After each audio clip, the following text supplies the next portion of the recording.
Dear friends, dear colleagues, I would like to start this morning's session by introducing you to the winner of the main EMYA 2022 award, the Museum of the Mind, Dolhuys in the Netherlands. This extraordinary museum is based in a 700-year-old medieval building, originally set outside the city walls as a place of confinement for unwanted people, run by a not-for-profit private foundation set up by 4 psychiatric hospitals. The Museum of the Mind is, and I quote from the jury report, excellent and innovative in a way that it humanizes psychiatry and the nature of the human mind. Every aspect of it indicates a human-centered institution that emphasizes the experience of people who are considered different. While many museums are exploring programs for mental health improvement, as well as catering for neurodiversity, the Museum of the Mind stands out as a center of excellence in this field in terms of its governance scheme, with links to national mental health foundations and agencies, its content and conceptual exhibition making, its contemporary relevance both for its personal and its diverse audiences. The Museum of the Mind is uniquely humane, interactive, empowering activist museum based on a groundbreaking project that develops the museum concept as a school of life with a very open mind, and does so within a building that carries a heavy past with multiple layers of memory of illness, but also of great resilience. This museum is a museum of hope for a better future of the self and society. This is quite an impressive report by an international jury, and I am, as you all are, I presume, excited to hear more about the Museum of the Mind. Hans van Looyen, can I ask you to come on stage?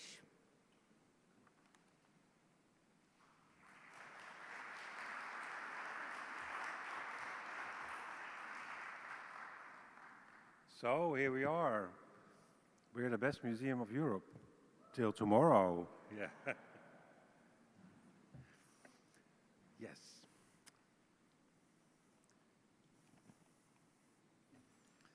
Imagine you're standing outside this building in 1319, outside the city walls. What do you see? A beautiful landscape park, as it is today, an oasis, sure. This is where you find the best museum of Europe. The Museum of the Mind in Haarlem, the original one in the Amsterdam metropolitan area. But its beginnings are very different. For this oasis for ages was a place you did not want to go. You wanted to stay away from. This was a walled-in place for the people who were rejected by society, forced to live here the rest of their days. Welcome to the architecture of exclusion. This oasis quarantine building, for many centuries, for the people rejected by society, started out as a leprosy, so people who had leprosy. It later housed people suffering from Black Death and the mad, together with people of no use to society. It became the lodgings for impoverished elderly people, men and women living separately, and again, a place you did not want to be associated with. Ouch, these beginnings hurt. A history of more than 5.5 centuries of exclusion. Glad that's over, aren't we? We can put our minds to rest now. This is the past. These were different times. Are they? Maybe not as much as we like. But who cares, right?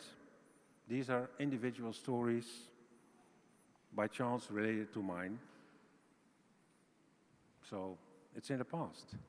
But at the same time, we must acknowledge there's more than 20% of the people living today struggling with mental health issues at some point of their lives. That is 1 in 5. That's a lot. And now you come to think of it, you will know someone who struggled or is struggling with mental health issues. A neighbor, a friend, a family member, a loved one maybe. Mental health is the pink elephant in the room. That's what Ahmed Turkman told Queen Maxima of the Netherlands at the inauguration of the renewed museum. And he tells this to pupils at schools where he goes to, wearing a big inflated pink elephant under his arm, together with his stigma jacket, weighed down by the labels applied to him. Unreliable, liar, loser, misfit, weak, bad person. Ow, that does hurt. That does weight you down. After the building lost its use as an asylum, because the first modern psychiatric hospital was built in the Netherlands nearby, it remained a facility for new demands of society, for problems we acknowledged and needed to be housed, like children taken from parental care because one of the parents was in prison or in psychiatry, a house for the elderly with dementia, and a city mental health center and a shelter from the 70s to the 90s.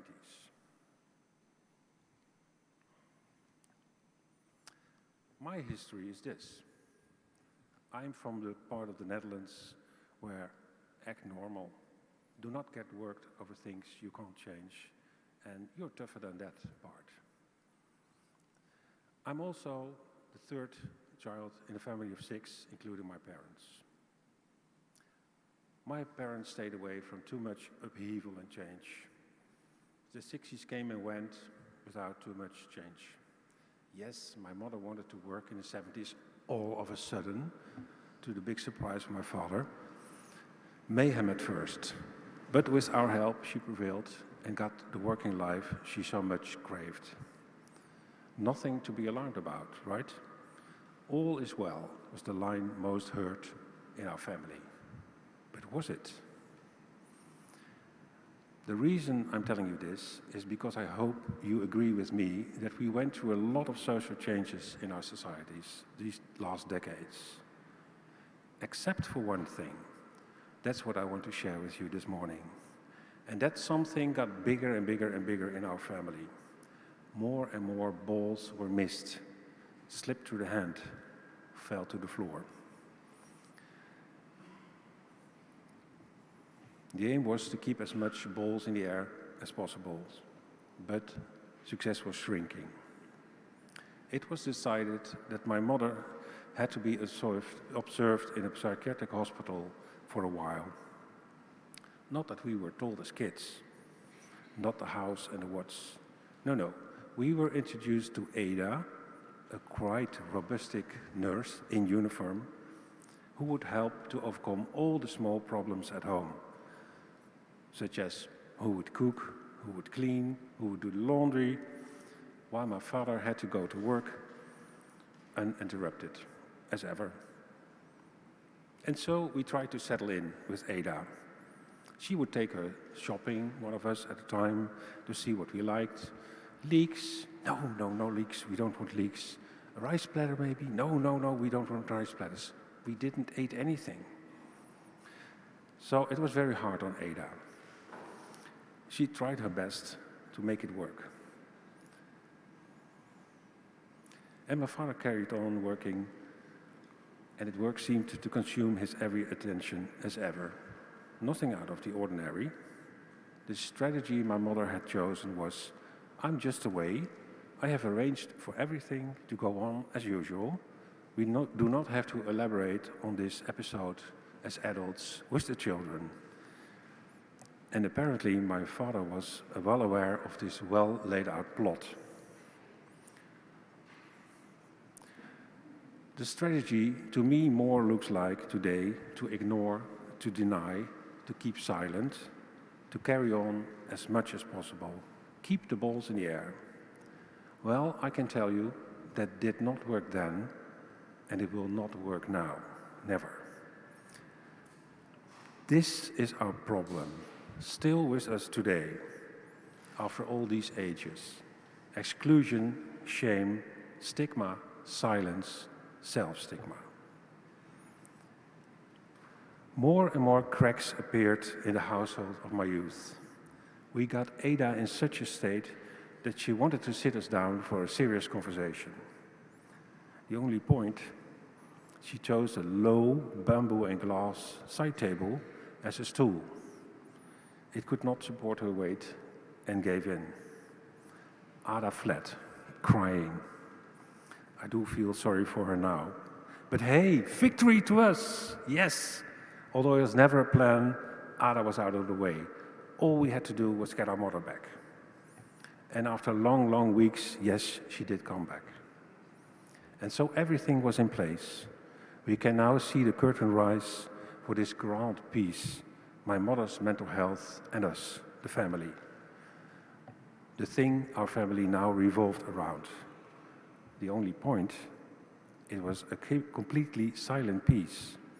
There was no dialogue at all. Nothing was discussed, commented about, explained.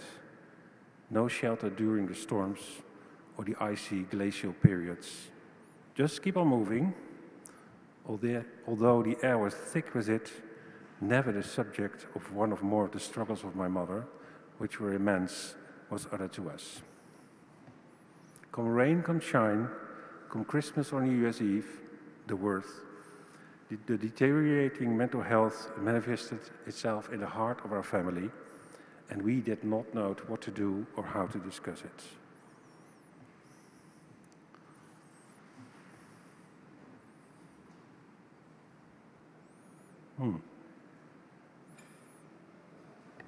This should run now. It does not. Okay. Oh, there it goes. Do we have sound? Wij zijn het Museum van de Geest. We zijn gefascineerd door het kunstwerk tussen je oren. Want niets is zo kleurrijk, zo krachtig en tegelijkertijd zo kwetsbaar als de menselijke geest. We zijn niet een museum van oh en ah. We zijn meer een museum van huh en wauw. We verrassen je, verbazen je en willen je laten nadenken. Over de normen, waarden en verwachtingen die je jezelf oplegt, die je worden opgelegd en die je de ander oplegt. We geloven namelijk dat een open geest een gezonde geest is, die ruimte biedt aan alles wat in onszelf leeft en in de ander. Met onze kunst- en cultuurprogramma's maken we mentale gezondheid bespreekbaar. Ook voor mensen die zich normaal banen. Ontdek het kunstwerk tussen je oren. In het Museum van de Geest.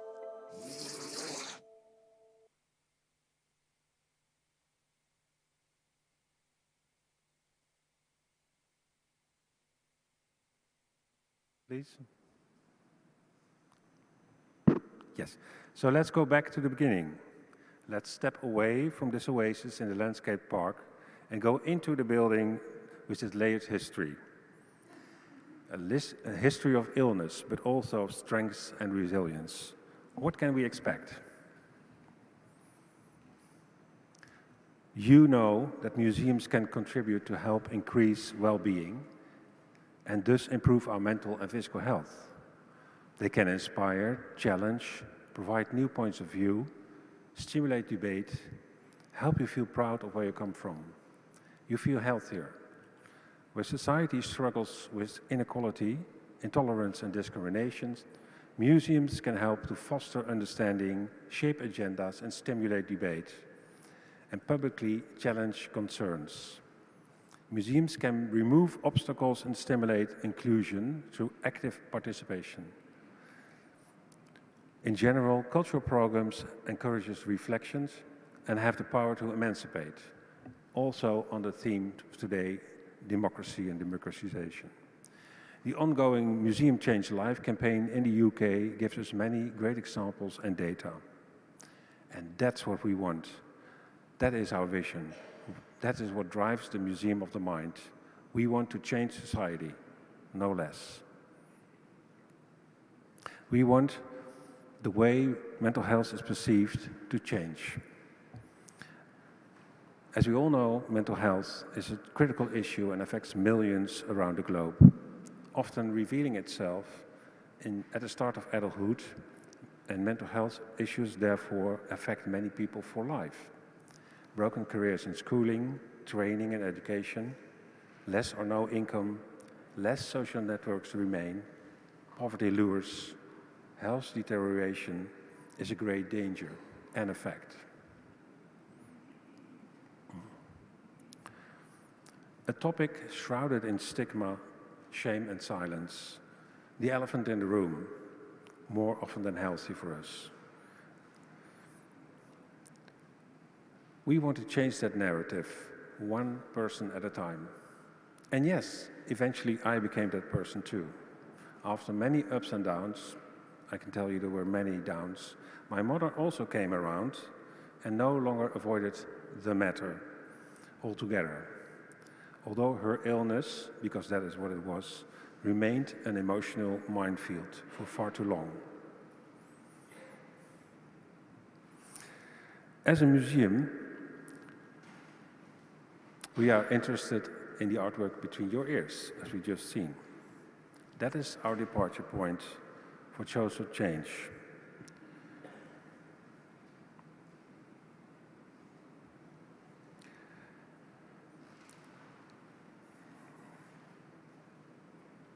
Our program contributes towards inclusion, acceptance, social connectivity, reduces solitude where possible. It supports and enhances an open mind, so your outlook onto the world around you will be broadened.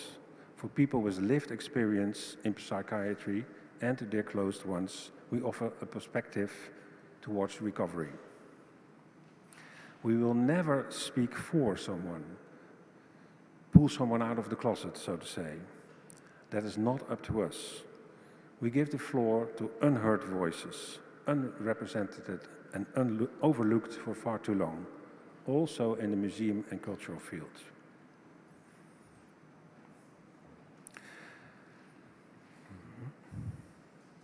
That is why we opened a second museum in 2016. In fact, Queen Maxima also opened that. This is an integral part of our program and brings you only art. Art from everywhere. Art that has been left out for too long, like their makers, at least in the Netherlands. Now it takes a well-deserved place at the main stage, into the spotlights. The artists must express themselves, although outside the dominant canon of art often. Outsider art, because that's what it is, has been left out far too long out of the established institutions. We are letting it in.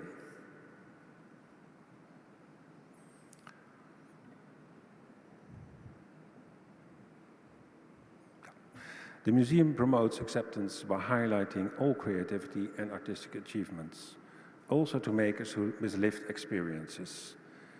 A diagnosis of symptom is not the decisive part of the curriculum. It may be a wayfinder in exploring an artist's practice in life, but only ever if he or she herself is personally open about it.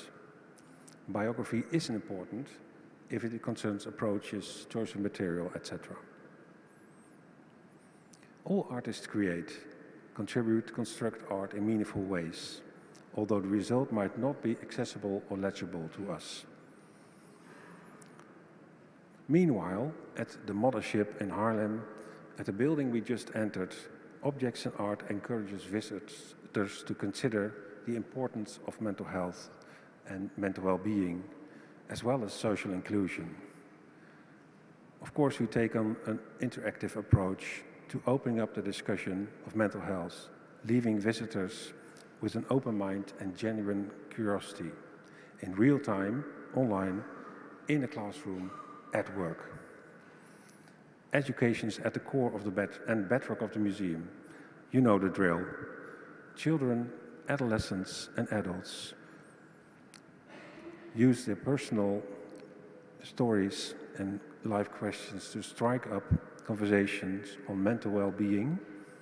And all this, during this, you can create your own personal manual of the mind. It is here somewhere. Here it is. Oh, yes, a manual of the mind. If only I could have had such a thing while living under the same roof as my parents. Or if my mother could have filled in hers, that would have helped me immensely understand and connect with her. Don't go away, stay here. I ventured into the world as far as possible to redefine my relation with her. And knowing what was on her mind would have helped me enormous. We all have a mind of our own many times. These are times we remain very much interested in our own mind, its capacities, its interactions with its surroundings, and possible maximization, strengthened by our on and offline presence and appearance. I go back and forth and show you the whole museum. You'll know everything.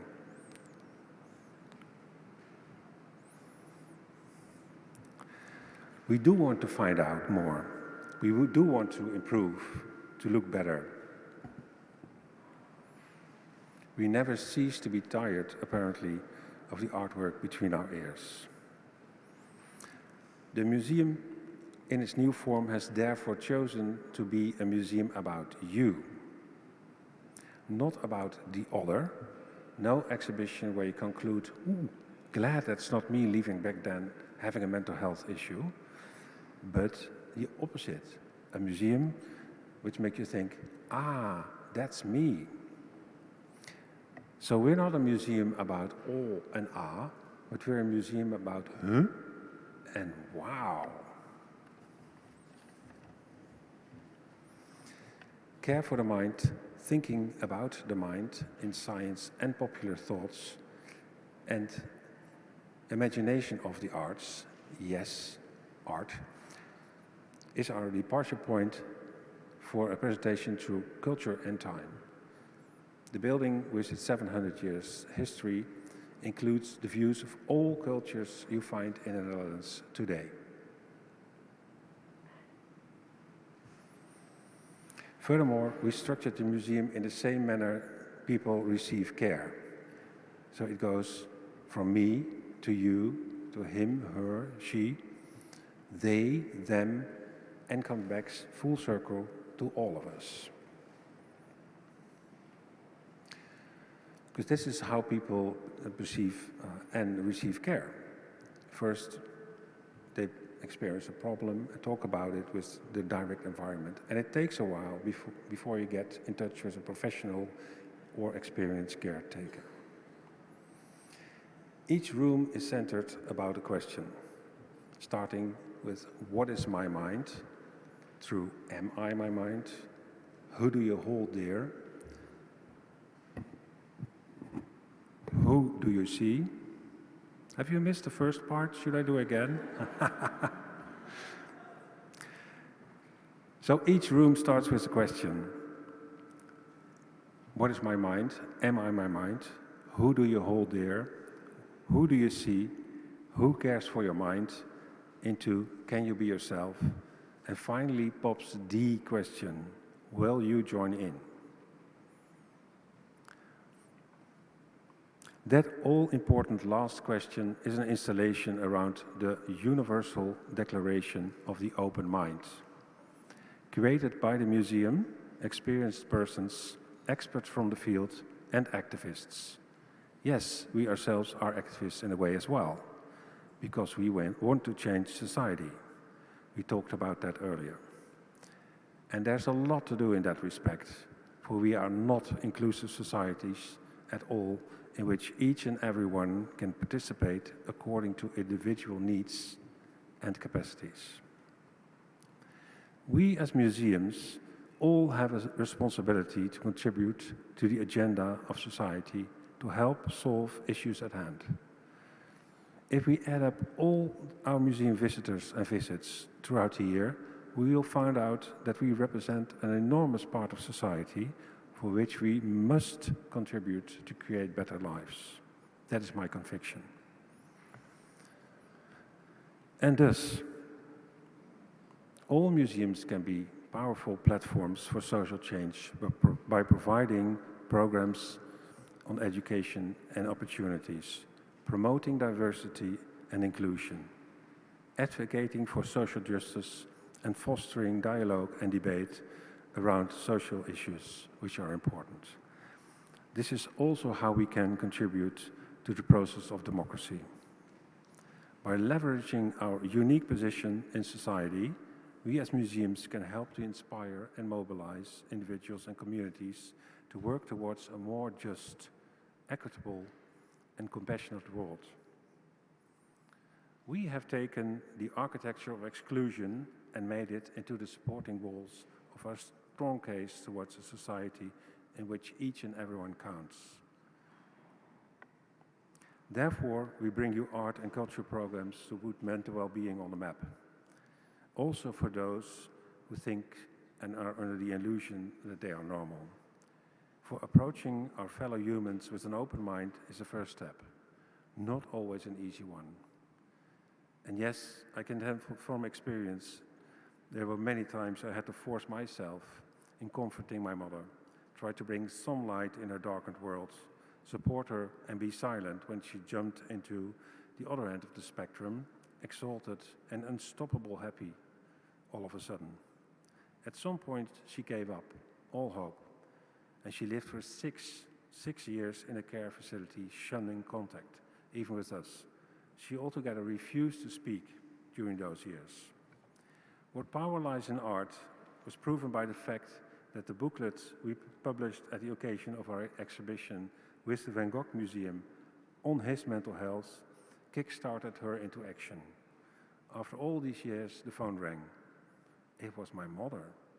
She told me nobody understood her, like Van Gogh. But she loved us, and she wanted to live with my father again. And so she did. She passed away from kidney failure, a byresult of the lithium medication. In the end, she had a few more untraceable twists in her thinking that she pressed, for her mind kept working in more and more mysterious ways to us. But she entrusted me I should have been more open about my illness. And therein she is absolutely right, as we should be, all, to erase that ever-present stigma.